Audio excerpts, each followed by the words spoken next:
What's going down, everybody? Welcome back to another Top 5 in 5 right here on Commander Cookout, brought to you by FusionGamingOnline.com, your source for all of your Commander variant needs. Don't forget you can use CCO Spring at checkout. Get 5% off your whole order. Get a discount on the stuff you're going to buy anyways. Now, today, Commander variants, different ways to play the game. Let's get to it with number 5. Pauper Commander. This is Commander with only common cards. Usually, the way that I've seen it done is the legendary creature is an uncommon. There's plenty of those now ever since Dominaria, plenty of those to choose from. Great way for new players to learn how to upgrade decks. Great way to learn how to build decks with restrictions. Number 4, played this for the first time the other day. This is Kingdoms. There's a king, and there's a knight, and there's 2 bandits, and there's an assassin, and everybody's trying to figure out who's who because it's all secret except the king. The king starts at 60 life or 50 life, however you want to swing it. And then the knight wins when everybody else is dead except the king and the knight. The bandit wins if he kills the king and the knight. The assassin wins if everybody's dead. It's a cool variant. I'll find the link to the best place to find the rules, and I'll leave it in the description below. Very flavorful. If you like politics, you would like this format because, again, everything is secret and nobody really knows what's going on except for who the king is. Very cool. Number 3. Classic Two-Headed Giant. I thought about putting this at number 2, but I like number 2 better.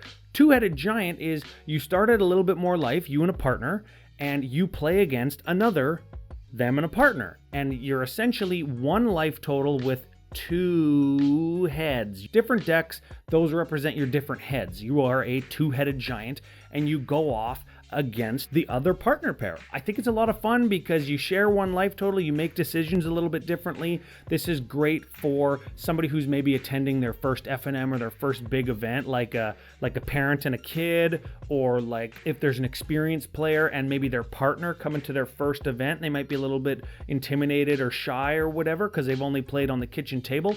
Two-Headed Giant's a great way to break the ice, get to know people, kind of get to know the pacing and the flow and the atmosphere of what maybe a command fest is like. Number 2, this one is super cool. This is Hoard Magic. You get all the tokens you can find and you put them up into a big pile and then you fight that deck. Now, usually what my experience with Hoard is you have to fight a whole bunch of different Hoard decks in a row, and you kind of make it into a little role-playing story, and there's kind of a game master who controls the Hoard and makes decisions for the Hoard, so they know who to attack and who to block and stuff, but they're just a pile of 300 zombie tokens, or a jungle Hoard where you're fighting against snakes and elephants and rhinos and beasts and stuff, and you have to go through the story of beating the different kind of mini armies. Goblin tunnels, you can fight against a Goblin Horde, an Eldrazi Horde, and they don't have to be tokens. If you have a collection of mountain goats,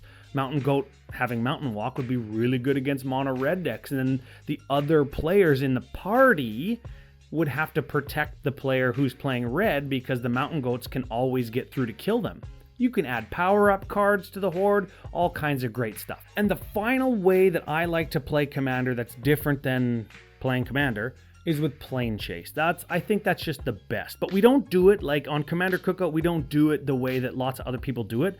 We actually have 1 pile face down in the middle, and then we have 1, 2, 3 planes all face up at the same time. And we can flip all 3, decide which one we're going to, and if you roll the Planeswalk symbol on the planar die, you can choose one of those 1, 2, 3, or you can go down the wormhole, down the rabbit hole, whatever you want to call it, and you flip 1, 2, 3 new ones, and you pick which one you can go to.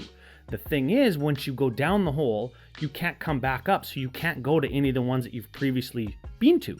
So it's a great way to avoid those really bad planes that nobody wants to go to, or if your strategy wants that, you can go to the really really bad plane that maybe nobody wants to harm your opponent. And then you do the thing and then you roll away because you have lots of mana, and then you get down the hole and you get to a plane that you want to go to. It allows for a lot more flexibility, avoidance of the bad planes, and always the unknown of plane chase. When you roll and flip over the deck, you can see 1, 2, 3 new planes, and it's a ton of fun. So that's the way that I recommend that everybody plays plane chase. And those are my top 5 in 5 variant ways to play Commander. Is there more? Do you like these ones? Let me know. Comments below. Like this video. Subscribe to Commander Cookout on YouTube. We got a ton of great stuff. It's a ton of fun. Big thanks to FusionGamingOnline.com, your source for all your gaming needs. And big thank you to all of the Patreon supporters over at patreon.com/CCO Podcast. If you want to help us make content like this,